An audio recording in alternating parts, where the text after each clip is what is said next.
रागातून अल्पवयीन मुलीकडून असलेली व्हिडिओ व्हायरल. शिरोळ तालुक्यात खळबळ. प्रियकराकडून वारंवार फोनला प्रतिसाद मिळत नसल्याच्या रागातून एका अल्पवयीन मुलीने स्वतःच्या आणि प्रियकरासोबतच्या अश्लील व्हिडिओ सोशल मीडियावर व्हायरल केल्याची धक्कादायक घटना शिरोळ तालुक्यात उघडकीस आली आहे. या प्रकरणामुळे संपूर्ण परिसरात खळबळ उडाली असून शिरोळ पोलिसांनी संबंधित युवकांविरोधात पोक्सो कायद्याअंतर्गत गुन्हा दाखल करून त्याला अटक केली आहे.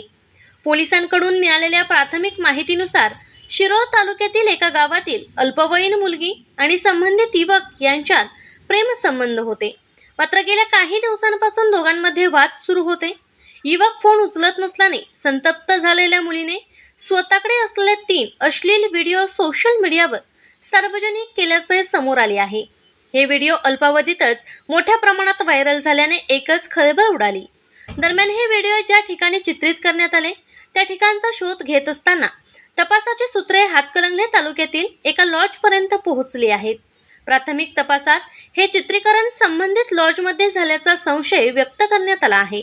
त्यामुळे शिरोळ पोलिसांनी लॉज मालकाला चौकशीसाठी पाचारण केले असून अल्पवयीन मुलामुलींना नियमबाह्यरित्या प्रवेश दिला का याची चौकशी सुरू आहे. दोषी आढळल्यास संबंधितांवर कारवाई होण्याची शक्यता आहे. या घटनेमुळे पालकांमध्ये चिंतेचे वातावरण निर्माण झाले असून सोशल मीडियाचा गैरवापर, अल्पवयीन मुलांमधील वाढते धाडसी प्रकार आणि त्यातून निर्माण होणारे गंभीर कायदेशीर परिणाम पुन्हा एकदा समोर आले आहेत. याबाबत माहिती घेण्यासाठी शिरोळ पोलीस ठाण्याचे पोलीस निरीक्षक प्रवीण खानापुरे यांच्याशी संपर्क साधला असता पोक्सो अंतर्गत गुन्हा दाखल असल्याने प्रकरणाची सविस्तर माहिती सार्वजनिक करता येणार नसल्याचे त्यांनी स्पष्ट केले. दरम्यान संबंधित व्हिडिओ मुलीने स्वतः सोशल मीडियावर अपलोड केले की अन्य कोणीतरी बनावट खात्याद्वारे ते व्हायरल केले याचाही तपास पोलिसांकडून सुरू आहे. पोलिस ऑफ इंडिया न्यूज चॅनलला लाईक करा, शेअर करा आणि सबस्क्राईब करा.